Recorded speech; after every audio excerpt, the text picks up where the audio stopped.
नमस्कार दोस्तों। इस चैनल पर आप जो भी वीडियो देखते हैं उसकी एक एक कड़ी को मैं खुद गहराई से इन्वेस्टिगेट करता हूं, खुद पूरी रिसर्च करके कहानी क्रिएट करता हूं और खुद एडिट करता हूं। मेरा पैशन सिर्फ सनसनीखेज खबरें सुनाना नहीं, बल्कि उस सच को आपके सामने लाना है जिसे रसूख और चकाचौंध के पीछे छिपा दिया जाता है। जरा सोचिए कि क्या एक ऐसा शख्स जो अपनी पूरी जिंदगी जिम, डाइट और फिटनेस को समर्पित कर देता है, उसकी जान महज एक ब्लड क्लॉट यानी खून का थक्का ले सकता है? 13 मई 2026 की सुबह करीब 5:30 बजे लखनऊ का सिविल अस्पताल एक ऐसे आपातकालीन स्थिति का गवाह बना जिसने पूरे उत्तर प्रदेश की राजनीतिक और व्यापारिक गलियारों को स्तब्ध कर दिया।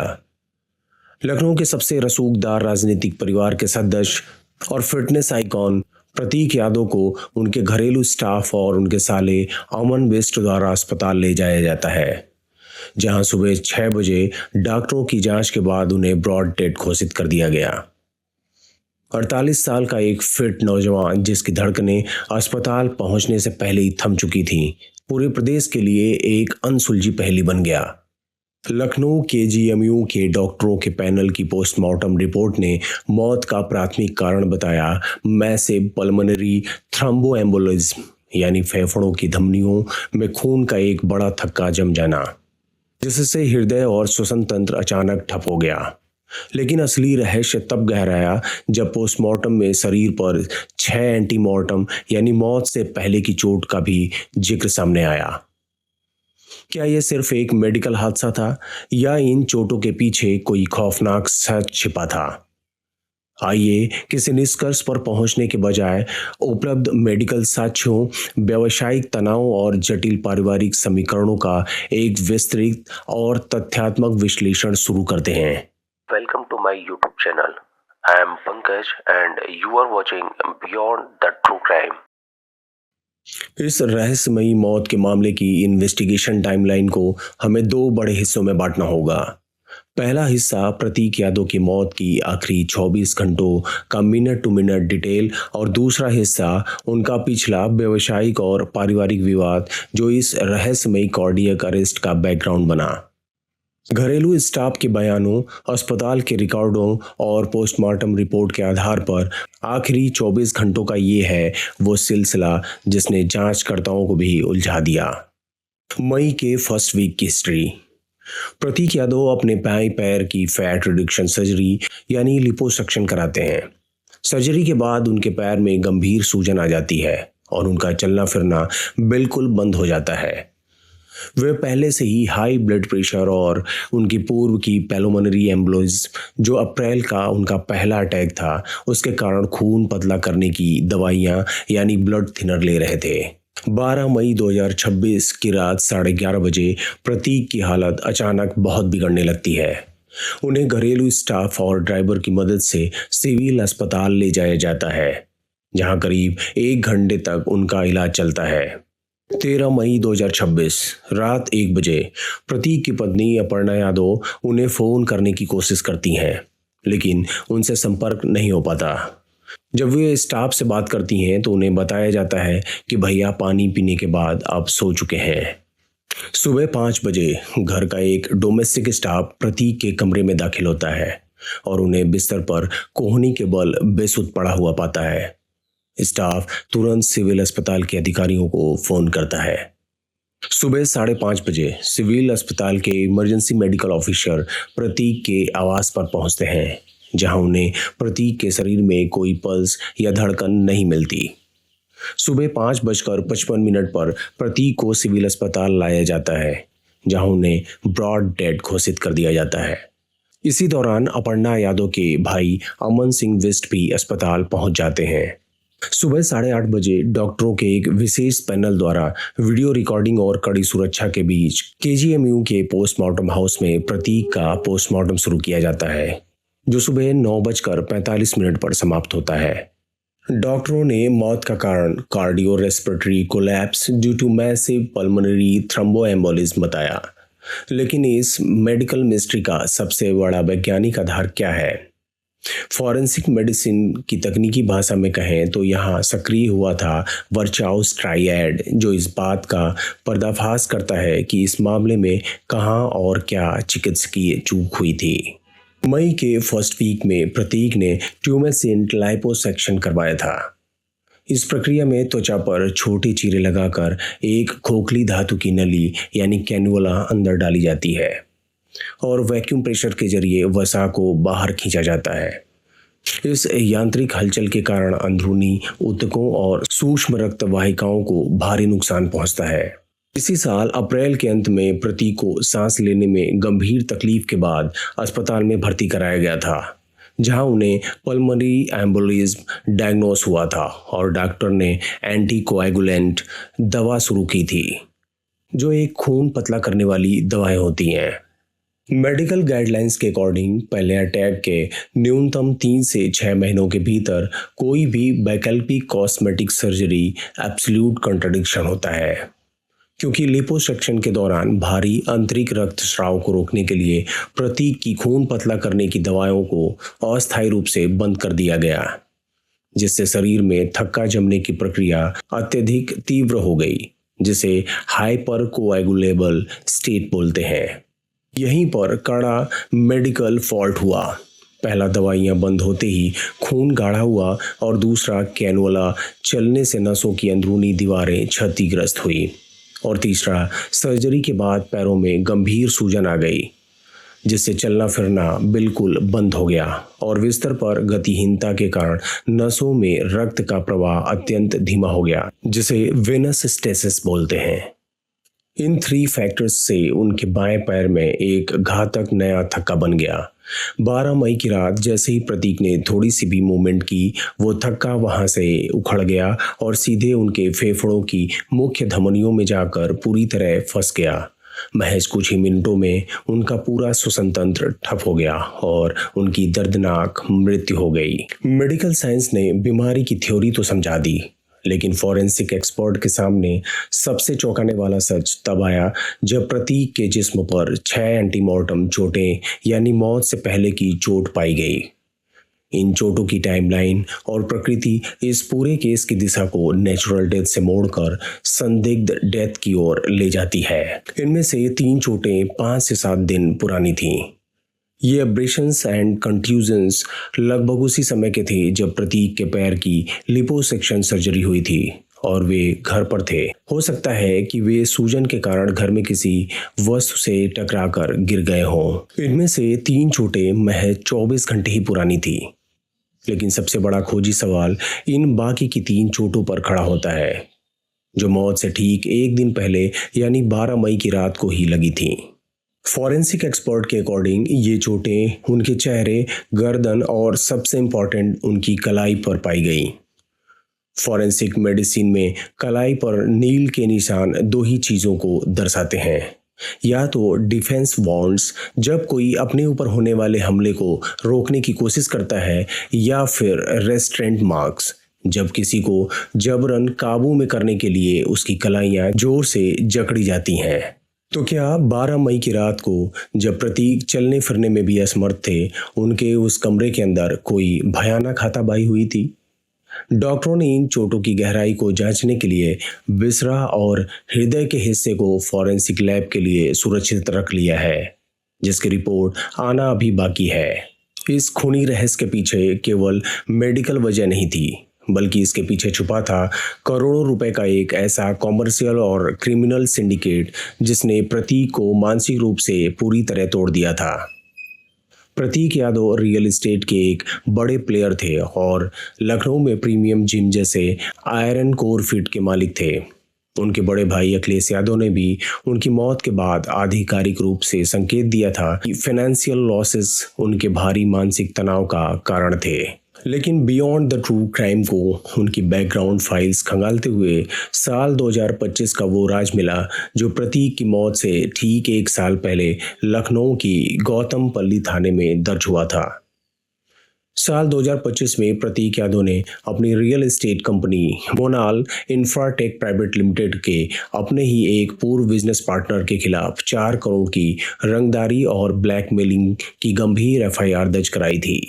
प्रतीक का आरोप था कि जब कोविड के टाइम वे खुद गंभीर रूप से बीमार थे और उनके माता पिता का निधन हुआ था, उस नाजुक मानसिक स्थिति और अकेलेपन का फायदा उठाकर उनके पार्टनर ने उनके फर्जी डिजिटल सिग्नेचर और चेकबुक के जरिए उनका भारी वित्तीय शोषण किया।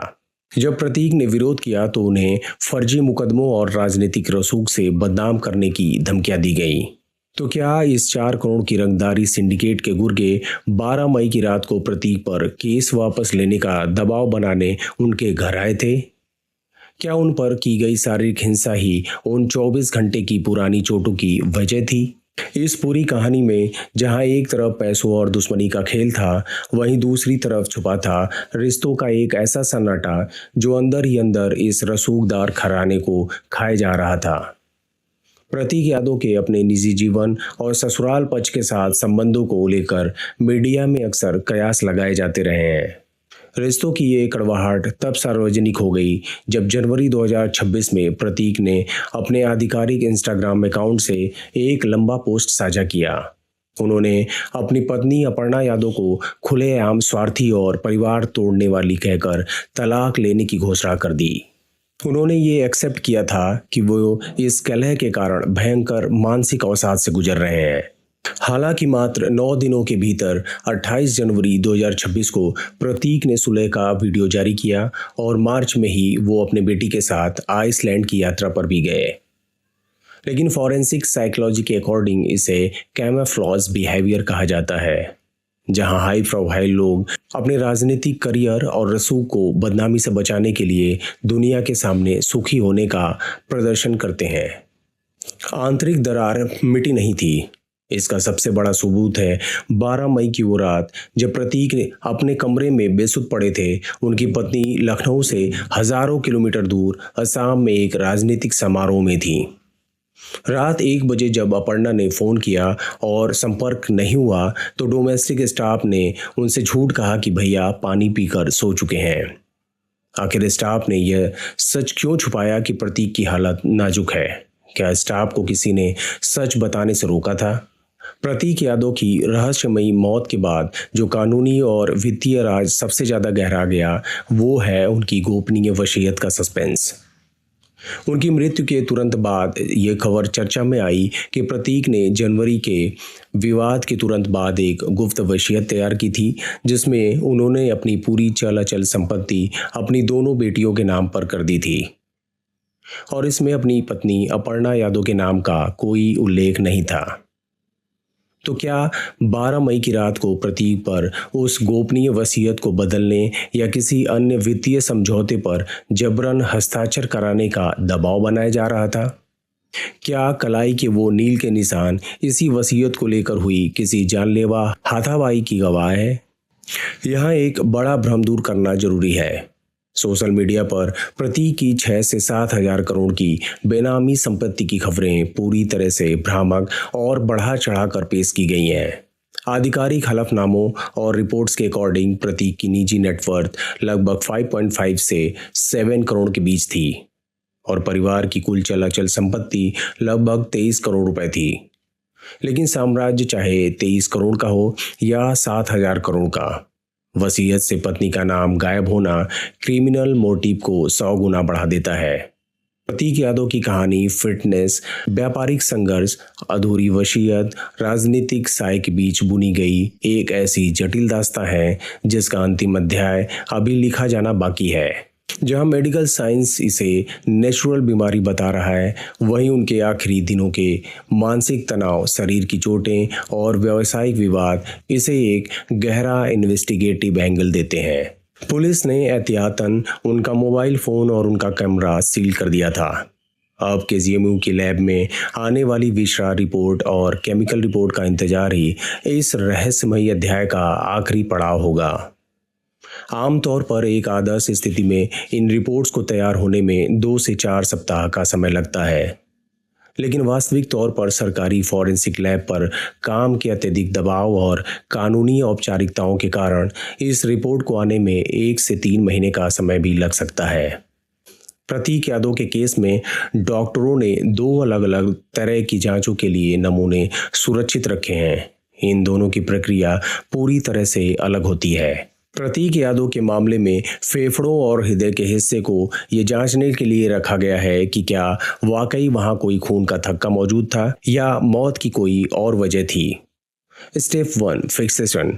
डॉक्टरों द्वारा निकाले गए हृदय के हिस्से को तुरंत 10% फॉर्मेलिन सॉल्यूशन में डाला जाता है। यह केमिकल अंग को सड़ने से रोकता है और उसकी कोशिकाओं को उसी अवस्था में फ्रीज कर देता है, जकड़ लेता है जैसी वो मौत के वक्त थी। Step 2 grossing. पैथोलॉजिस्ट अंग को बारीकी से निरीक्षण करता है और जहां थक्का या चोट का अंदेशा होता है वहां से टिश्यूज का एक बेहद छोटा टुकड़ा करीब 2 से 3 मिलीमीटर काटा जाता है। Step 3 paraffin embedding. उस छोटे मांस के टुकड़े को डिहाइड्रेट करके पिघले हुए मोम के अंदर जमा कर एक ठोस ब्लॉक बना दिया जाता है। Step 4 micro cutting. एक विशेष मशीन के जरिए इस मोम के ब्लॉक की इतनी पतली परतें काटी जाती हैं जो कागज से भी 1000 गुना पतली होती हैं, लगभग 4 से 5 माइक्रोन। स्टेप 5 स्टनिंग और माइक्रोस्कोपिक। इन परतों को शीशे की स्लाइड पर रखकर हेमाटोक्सिलिन और योसिन डाई में रंगा जाता है। इसके बाद फॉरेंसिक एक्सपर्ट माइक्रोस्कोप के नीचे इन सेल्स की जांच करते हैं। जांच का नतीजा, अगर मौत स्वाभाविक थक्के से हुई है तो माइक्रोस्कोप में नस के अंदर थक्के के बनने का पैटर्न दिखाई देगा। अगर थक्का मौत के बाद वैसे ही जम गया था तो वो अलग दिखेगा। विसरा के अकॉर्डिंग मुख्य रूप से स्टमक और उसके अंदर का भोजन, लीवर, किडनी और स्प्लीन का हिस्सा सुरक्षित रखा जाता है। इसका मुख्य उद्देश्य पॉइजनिंग, हैवी मेटल्स या किसी ड्रग का ओवरडोज के एंगल को पूरी तरह से खारिज करना होता है। स्टेप 1 विसरा प्रिजर्वेशन। विसरा को सुरक्षित रखने के लिए डॉक्टरों द्वारा सोडियम क्लोराइड का इस्तेमाल किया जाता है ताकि केमिकल जांच में कोई बाधा ना आए। Step 2 extraction. लैब में अंगों को क्रश करके रसायनों के जरिए उनमें से संभावित जहर या ड्रग्स के तत्वों को अलग किया जाता है। Step 3 chromatography test. आधुनिक फॉरेंसिक लैब में गैस क्रोमैटोग्राफी, मास स्पेक्ट्रोमेट्री और थिन लेयर क्रोमैटोग्राफी तकनीकी का प्रयोग किया जाता है। ये मशीन इतनी एडवांस होती हैं कि अगर किसी व्यक्ति की मौत से कई घंटे पहले कोई धीमा जहर, नींद की दवा या अत्यधिक मात्रा में कोई हैवी ड्रग दिया गया हो तो ये उसे रासायनिक फुटप्रिंट को तुरंत पकड़ लेती हैं और इसका सटीक ग्राफ स्क्रीन पर आ जाता है। तो दोस्तों, आज पूरी दुनिया और यूपी के खोजी दस्ते जिस विसरा और हिस्टोपैथोलॉजी रिपोर्ट का इंतजार कर रहे हैं उसकी प्रक्रिया फॉरेंसिक लैब के बंद कमरों में चल रही है। डॉक्टरों ने प्रतीक पे दिल की धमनियों और सूक्ष्म टुकड़ों को मोम के ब्लॉक में जमा कर माइक्रोस्कोप के नीचे रख दिया है। ये जांच केवल ये नहीं बताएगी कि फेफड़ों में थक्का कब और कैसे बना, बल्कि विसरा की क्रोमैटोग्राफी जांच यह भी साफ कर देगी कि क्या मौत की उस आखिरी रात को प्रतीक को कोई ऐसी दवा या केमिकल तो नहीं दिया गया था जिसने उनके ब्लड प्रेशर को अचानक बढ़ाकर दिल को हमेशा के लिए शांत कर दिया। फॉरेंसिक लैब की ये रिपोर्ट इस केस की आखिरी और सबसे अकाट्य गवाही होगी। प्रतीक यादव को न्याय दिलाने की इस मुहिम में कमेंट बॉक्स में जस्टिस फॉर प्रतीक जरूर लिखें और लीगल अपडेट के लिए बियॉन्ड द ट्रू क्राइम को अभी सब्सक्राइब करें और बेल आइकन दबाएं।